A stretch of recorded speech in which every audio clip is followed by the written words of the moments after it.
नमस्कार दोस्तों, मैं डॉक्टर बेड़ूधर रौतिया आप सभी का हमारे channel law order and civil rights में स्वागत है, अभिनंदन है। देखिए, आपको जून 2026 में या MP set, CG set, Rajasthan set, जहाँ पर भी सेट हो रहा है, ठीक है, आपको पढ़ने का तरीका बदलना पड़ेगा। अब रटना नहीं है, समझना है, वो भी ट्रिक के साथ में। ये क्वेश्चन पूछा जाएगा तो कैसे बनेगा, ठीक है। और हम ये 5-6 क्वेश्चन जो है एमपी सेट 2026 के टीचिंग एप्टीट्यूड से संबंधित है। ये भी एक मास्टर क्लास है दोस्तों। जो एमपी सेट 2026 आयोजित हुआ था वो 1 मार्च 2026 को हुआ था, ठीक है। इस पेपर का सटीक विश्लेषण हम करने जा रहे हैं। सबसे पहला ये बात आप समझिएगा, ठीक है। टीचिंग एप्टीट्यूड, ठीक है, डॉक्टर फेड़ूधर रौतिया यानी कि मैं टीचिंग एप्टीट्यूड के विशेषज्ञ हूँ। हमारा मूल मंत्र है, परीक्षा केवल ज्ञान की नहीं बल्कि सही रणनीति की होती है। आज का लक्ष्य एमपी सेट के सबसे चुनौतीपूर्ण प्रश्नों को चुटकियों में हल करेंगे। घबराइए मत, मैं आपके साथ हूँ। चलिए शुरू करते हैं दोस्तों। हमने ये जो मास्टर कॉन्सेप्ट है जीन पियाजे का, और ये जो आपका 5 स्टेप दिया हुआ है, यहाँ से प्रश्न पूछा ही जाता है। इस पांचों चीज़ों को हमेशा ध्यान रखिएगा, ठीक है। जीन पियाजे के 5 स्टेप, ठीक है, छोटे बच्चों की बात करता है।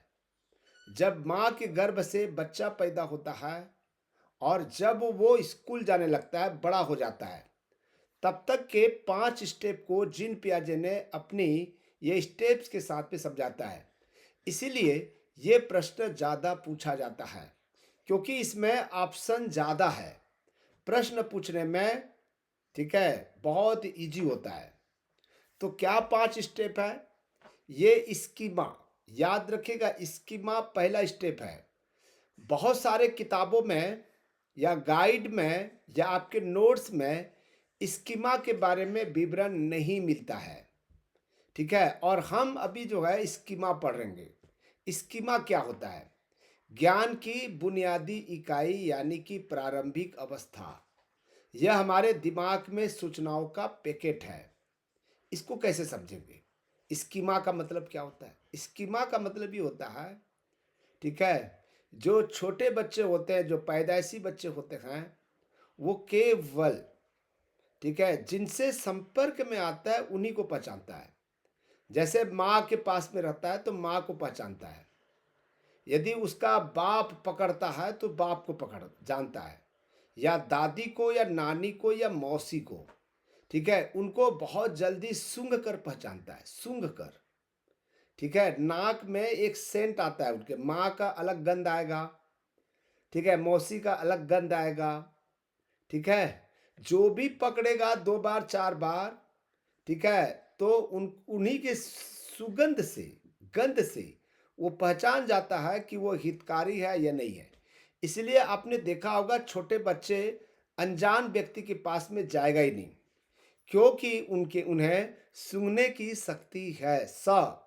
स्कीमा, सूंघने, ठीक है। तो यहां से प्रश्न आज तक नहीं पूछा है, ठीक है। ज्ञान की बुनियादी इकाई है, यह हमारे दिमाग में सूचनाओं का पैकेट है। याद रखिएगा, यहां से इस तरह का क्वेश्चन पूछ सकता है।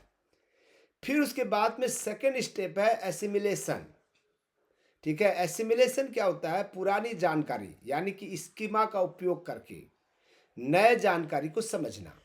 ये स्कीमा का ही उपयोग करेगा जो माइंड में जो बैठा हुआ है। जैसे उदाहरण के रूप में, उनके पास में कुछ कुत्ते थे घर में, ठीक है, कुत्ते थे। तो कुत्ते को वो रोज देख रहा है, तो कुत्ते का गंध जो है उस बच्चे में आ जाता है। गंध तो आ गया, लेकिन उन्होंने देखा कि 4 पैर वाला जानवर जो है वो कुत्ता होता है, उसके दिमाग में बैठ गया है। यानी कि एसिमिलेशन हो रहा है, ठीक है, आत्मसातीकरण हो रहा है।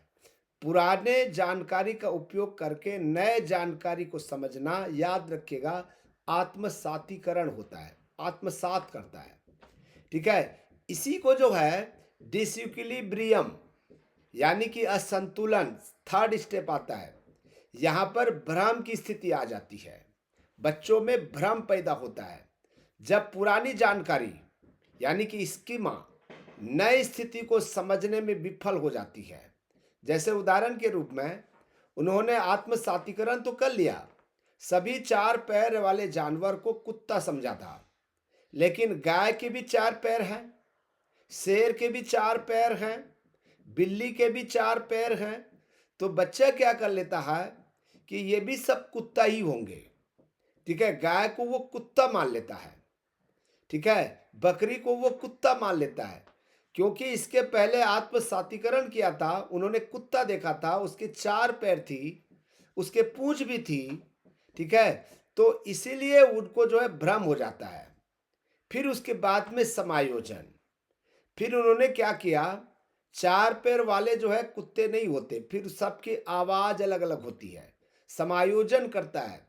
ठीक है, कुत्ते की आवाज अलग होती है, बिल्ली की आवाज अलग होती है, गाय की आवाज अलग होती है।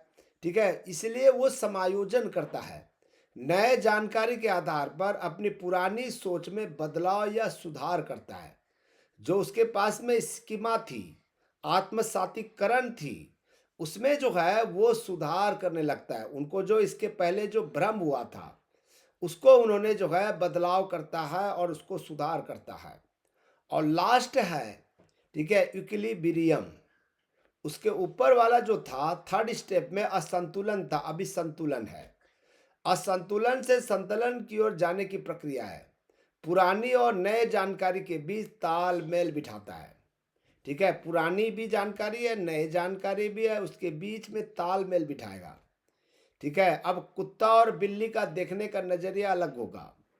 यदि कुत्ता भौंकता होगा, उसके भौंकने की आवाज अच्छा नहीं लगता होगा, तो कुत्ते के भौंकने मात्र से उन्हें रोना आ जाएगा।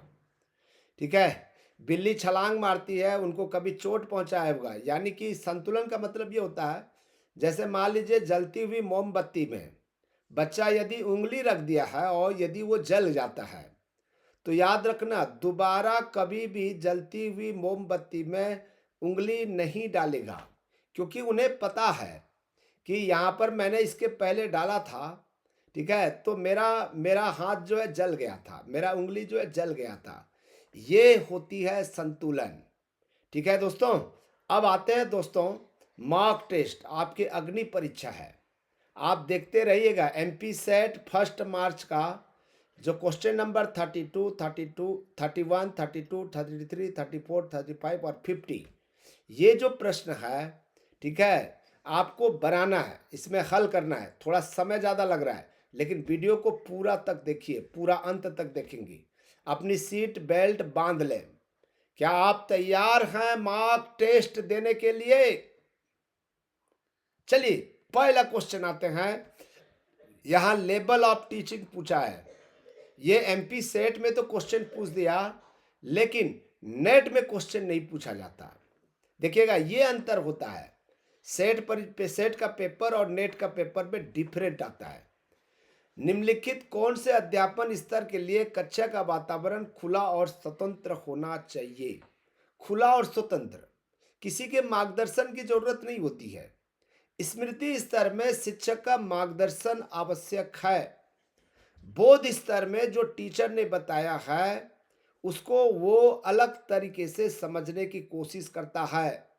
यानी कि दो तथ्य है, दो तथ्य को रटना, ये एक तथ्य है, ये सेकंड तथ्य है, ये स्मृति स्तर है। अंडरस्टैंडिंग लेवल में दोनों के बीच में संबंध स्थापित करेगा, दोनों के बीच में भेद स्पष्ट करेगा, दोनों के बीच में अंतर स्पष्ट करेगा, सकारात्मक और नकारात्मक उदाहरण देगा।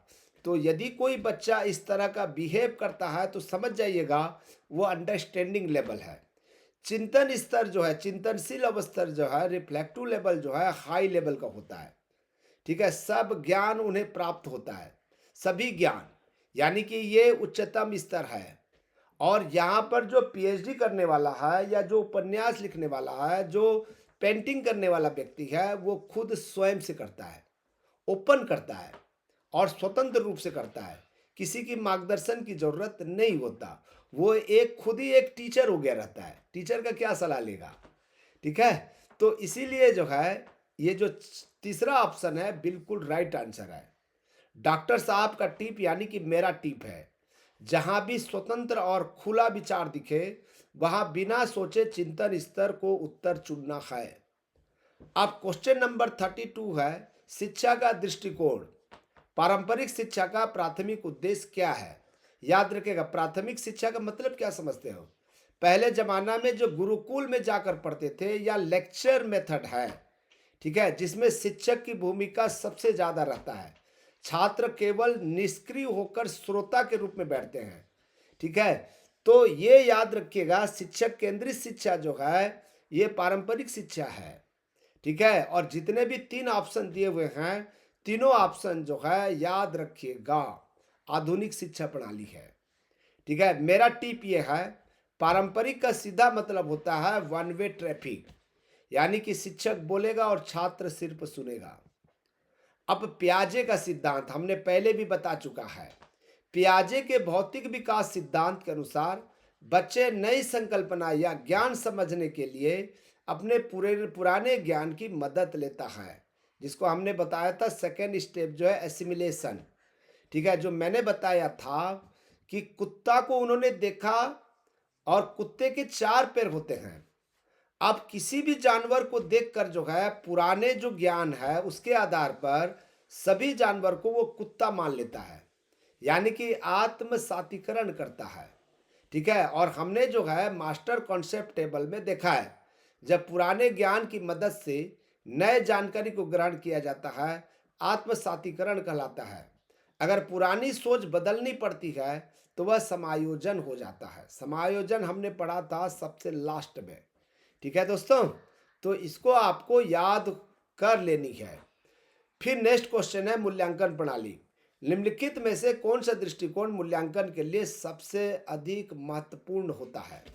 याद रखिएगा, सतत एवं व्यापक मूल्यांकन, ठीक है, जिसको हम लोग सीसीई कहते हैं, कंटिन्यूअस एंड कॉम्प्रिहेंसिव इवेल्युएशन कहते हैं, सबसे बेहतरीन दृष्टिकोण है, क्योंकि यह केवल किताबी ज्ञान नहीं है बल्कि छात्र के सर्वांगीण विकास का भी लगातार मूल्यांकन करता है। अन्य विकल्प केवल परीक्षा के अंत या रिकॉर्ड तक सीमित है, ठीक है। हमारा टिप ये है, शिक्षा शास्त्र पेडागोगी में हमेशा उस विकल्प को चुने जो छात्र के सर्वांगीण विकास की बात करता है। नेक्स्ट क्वेश्चन है, एजुकेशनल एक्ट में विकलांग व्यक्तियों के अधिकार अधिनियम 2016 किस अधिनियम को पुरस्स्थापित करता है? 1995 का पहला है, ठीक है। 1995 में याद रखिएगा 7 प्रकार की विकलांगता थी, 7 प्रकार की। अभी 2016 में 21 प्रकार कर दिया गया है, 21 प्रकार का पीडब्ल्यूडी होगा, ठीक है। यह एक मस्ट नो फैक्ट है, यहां से प्रश्न पूछा जा सकता है। फिर लास्ट है कक्षा संचार यानी कि क्लासरूम कम्युनिकेशन। शिक्षकों की कक्षा में अधिकतम प्रभावी संप्रेषण करने में कौन मदद कर सकता है? याद रखिएगा, लर्निंग आउटकम, ठीक है। लर्निंग आउटकम जो है वो मदद कर सकता है, ठीक है। ये अंतिम लक्ष्य होता है कि छात्र कितना सीख रहा है, इसलिए सबसे सटीक उत्तर जो है लर्निंग आउटकम है।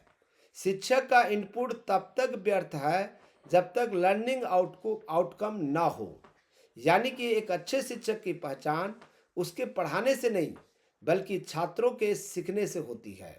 फोकस हमेशा लर्निंग आउटकम पर रखें, ठीक है दोस्तों। कैसे लगा ये वीडियो? ठीक है, मंजिल उन्हीं को मिलती है जिनके हौसलों में जान होती है। आपने आज बेहतरीन प्रदर्शन किया है, इसी लगन के साथ में आगे बढ़ें। एमपी सेट 2026 आपका इंतजार कर रहा है, जून 2026 आपका इंतजार कर रहा है। Law order and civil rights के साथ अपनी तैयारी को दें एक नई उड़ान।